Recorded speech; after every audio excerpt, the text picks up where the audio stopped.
Report writing, tips and tricks to succeeding. My name is Steph Bennett. I'm a learning development tutor in the Hub. Today's aims: to develop knowledge and understanding of report writing in preparation for an upcoming assignment. We will look at breaking down the brief, last minute reading, drafting, academic style, and if you have any questions or suggestions, my email is on the last slide. Breaking down the brief. You might want to grab your assignment brief for this. Your assignment type is a report. That means it will typically have an executive summary or abstract at the start, an introduction, a main body broken down into several subheadings, a conclusion, reference list, and maybe a set of appendices at the end. The weighting is 100%, so you know that all of your time and focus needs to go onto this assignment in the lead up to the submission. The word count is 3,000. We have plus or minus 10% there, so it can be 2,700 and it could be 3,300. Why not check the submission date? Then grab your phone and plot and plan what you're going to do on your calendar in the lead up to the submission. You might want to add in some reminders for the submission date. So the big picture topic, the umbrella topic here, is financial reporting and auditing. And we're looking at this through the lens of Tesco's financial statements and the theoretical models and perspectives coming out of the academic literature, the books, the journals, the academic websites. And the assignment brief is instructing you to do several things. It wants you to consider, demonstrate, critically analyse, critically evaluate and critically examine. But what do these things mean? Now it's your turn to guess. Pause the video for about 4 minutes and see if you can match the instruction to its definition.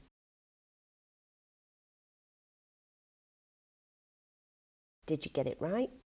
Demonstrate is to show how, with examples to illustrate.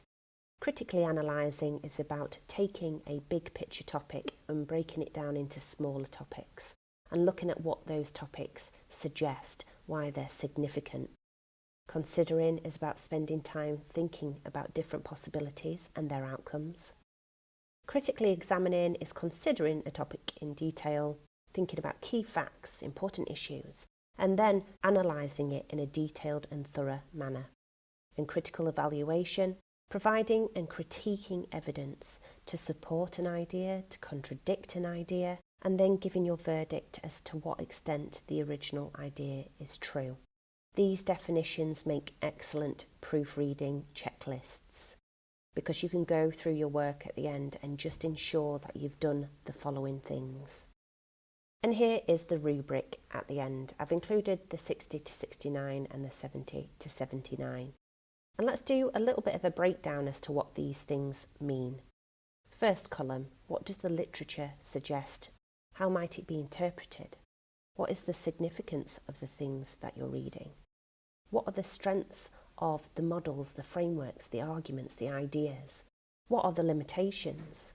And knowing this, what can you conclude? Think about incorporating that information into your academic writing. Next column. Think about your academic writing in terms of unity. Get to the point, stick to the point, don't go off on a tangent. Think about narrative. Have you arranged your ideas in a logical order, start to finish? Think about cohesion. Do your sentences flow into one another? Do your ideas flow into one another? And we usually do this through the use of peel paragraphs, ensuring that we have a clear and explicit point, that we've bolstered it or underpinned it with the evidence, that we've explained what it means, what the impact is, what the significance is. We've given examples, and then we've wrapped everything up with a link sentence at the end. You might want to use synthesis as part of your peel paragraphs to draw together several arguments from several authors. We'll go through that in just a moment. And make sure that your explanations are very clear, that we can understand what you're trying to say, what message you're trying to convey, and that they are critical. that you've got into the heart and soul of what the author is trying to say, but you've not taken it at face value. You've critiqued it. You've looked at its strengths and limitations. Next column. Think about your Boolean searches to locate literature. Have you used synonyms of different words to help narrow the literature searches down? If there are international spellings of words, have you used those to ensure you've expanded your literature searches where necessary? Think about inclusion and exclusion criteria. What sources do you want to look at? What sources do you want to exclude? You might want to use the CRAP test for this. Is the information current? Is it happening right now in the field? Is the information relevant? Relevant to the present day? Relevant to the assignment that I'm looking at? What about the authority of the author? Are they a reliable source in the field? Is the information they're providing accurate? What evidence have they supplied? Can we see that other people agree with them in other pieces of literature? And think about the purpose, why they've written the piece to begin with. Is there any bias? And does this change your mind about how you perceive what they've said? You'll be able to use the Tom Chatfield reading table to aid your critical breakdown of sources for this, and I'll show you what that looks like in just a moment. And lastly, this is to do with your written style. So think about your spelling, your punctuation and grammar, especially syntax, the words that you've chosen to make those sentences flow nicely into one another. Think about signposting language. Thus, therefore, moreover, furthermore, accordingly. Think about using academic phrase bank to elevate your sentence starters and academic style. Have you used correct citations? You can check out the blue videos on the Academic Integrity Guide for this. Is your reference list correct? Check out the teal videos on the Academic Integrity Guide. Have you ensured there are no contractions like it's or haven't? Have you ensured you've written it is, have not? What about conjunctions at the start of sentences? Remember, we don't use but, because or and at the start of a sentence. Have you ensured there is no slang, no colloquial phrasing in there? And what about deadwood? Why say something in 30 words that you can say in 15? Let's move to academic reading. Here is an example of a strong Boolean search. So with Boolean searching, our keywords have speech marks around the side of them and synonyms of one another. For example, social media and social network are separated by the word or. But if we want to team social media with another keyword, a different keyword, we separate it with the word and. So you can see we have social media and product development. A Boolean search like this will really help to narrow down the number of sources it returns on Google Scholar or even on advanced search on WorldCat. When you're sourcing literature, you might want to think about the Trinity. Are there acts of Parliament or policies that tie in with financial auditing and compliance that you need to draw from? Theories and models concerning financial auditing and compliance. What are they? Don't forget to discuss and critique them. And lastly, if you can find, and if it's suitable or relevant, are there any studies with relevant evidence or results concerning financial auditing and compliance that can help bolster the points you're trying to make? And here is the Tom Chatfield reading table. So as you are reading, you can start to make notes about what you're reading or what you've read. You can write out your APA 7th at the top, and then you have got that ready for your reference list. You can look at the topics being addressed, what the overall conclusion is, what reasoning has been used to come to that overall conclusion, the evidence to back up this conclusion. You can look at the strengths and limitations of the arguments the author has had, any follow-up questions that you have, or any things that you don't understand that you maybe want to ask or research in the future. And finally, any quotations that you would like to turn into a paraphrase, you can pop in the bottom here. And I recommend that you start to paraphrase a bit more now that you're studying at level 6. This is available to download on the Learning Development Blackboard, under academic reading, under documenting findings from literature. Now let's look to drafting the assignment. What follows is really just an example draft. You absolutely do not need to follow it. You can look at it and use it as inspiration for your own draft. I just thought it might be helpful for you to see what it might look like. So we begin with our auto contents page. You can create one of these by clicking on References at the top of your Microsoft Word document. Or you can see Mark Hall in Digital Learning and he can help you put one together. This is followed by an executive summary. This is included in the word count.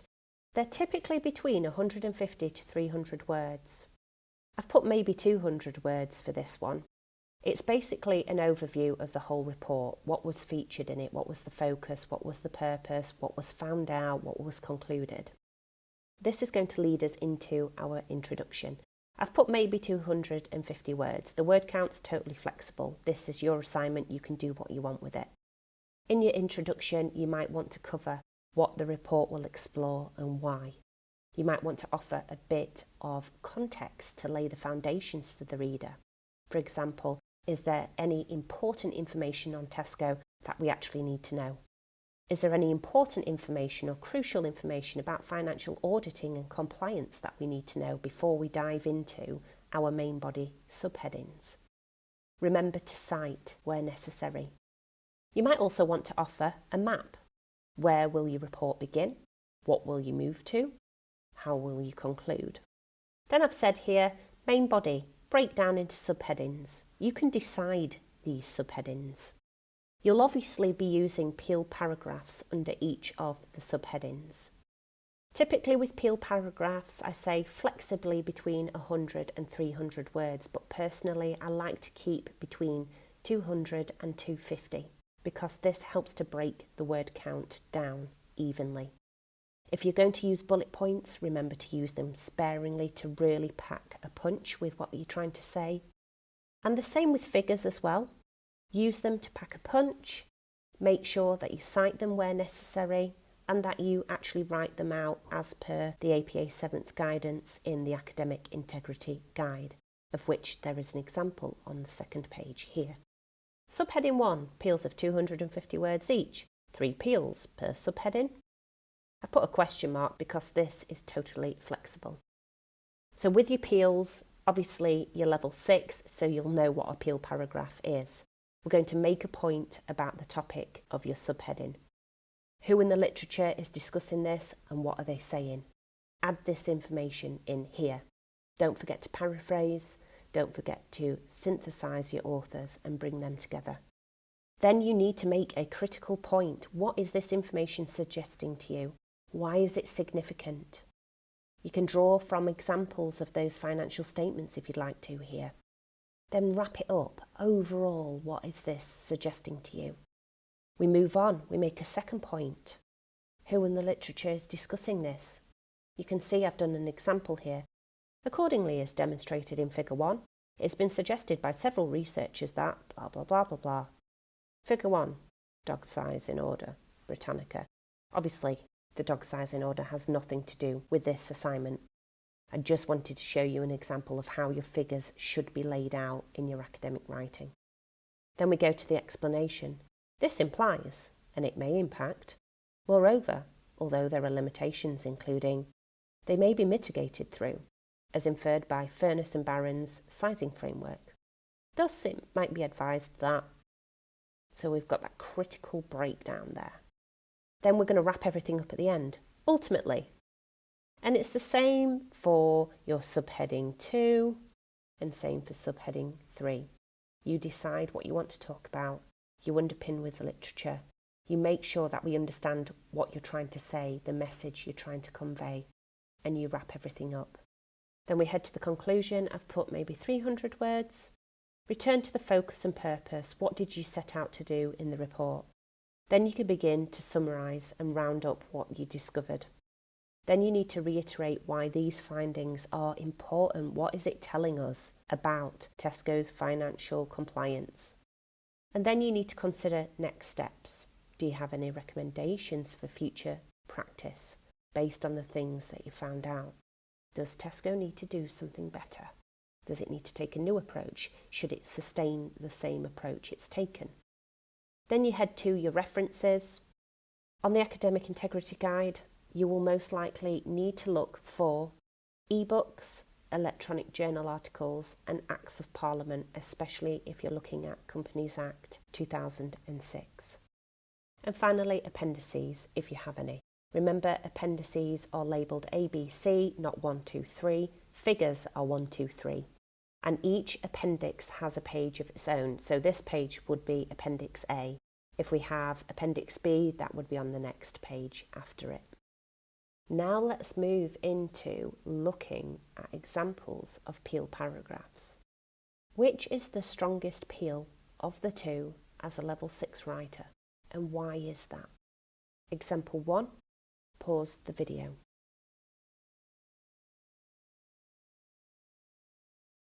Example 2, pause the video.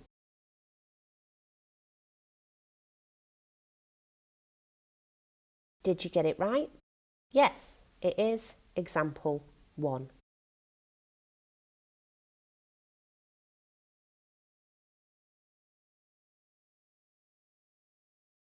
So we've gone through some elements of academic style already when we broke down the rubric.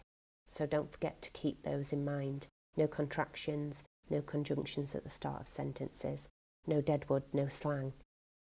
Let's look at syntax and punctuation. Which of the two would you award the highest score to, and why do you think that is? Pause the video. Did you get it right? It is the second one. The first one doesn't actually have a full stop until the very end. This may impact the reader. They may get lost in what they're reading. They may struggle to breathe as they're trying to read it through. The second example, it kind of emulates a peel structure. We've got 4 separate clauses. We've got signposting language like ultimately when done correctly as a result. This is because we also have the effective punctuation with those full stops in the right place. One thing that people tend to suffer from, particularly as they move into their last year, is that people really want to sound academic, and then they start to use really overly complicated language and lots of it. Remember, you don't need to, you just need to be clear. We just need to understand what you're trying to say. So here are 2 examples of people that have tried too hard. But what are they? Pause the video.